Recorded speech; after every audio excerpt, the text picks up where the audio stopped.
ഇന്ന് ലോകമെമ്പാടും കൃപാസനം ആലയത്തെക്കുറിച്ചുള്ള സംസാരമാണ്. ഞങ്ങൾക്ക് പറയാൻ ഒന്നേ ഉള്ളൂ. ഇന്ന് ഞങ്ങൾ കൂടുമ്പോൾ ബഹുമാനപ്പെട്ട VP ജോസഫ് അച്ഛൻ്റെ ഉടമ്പടി ധ്യാനം, അതുപോലെ പരിശുദ്ധ അമ്മയെക്കുറിച്ച്, കൃപാസന ആലയത്തെക്കുറിച്ച്.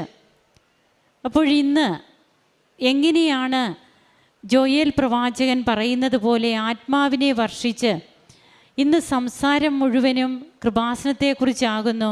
ഇതിനു മുൻപ് ഞങ്ങൾ എന്താണ് ചെയ്തിരുന്നത്, ഇപ്പോൾ ഞങ്ങൾ എന്താണ് ചെയ്യുന്നത്? ഈ ഒരു മാറ്റമാണ് പ്രിയപ്പെട്ടവരെ നമ്മെ യഥാർത്ഥത്തിൽ ക്രിസ്തുവിൻ്റെ അനുയായികളാക്കി മാറ്റുന്നത്, ക്രിസ്തുവാഹകരാക്കുന്നത്.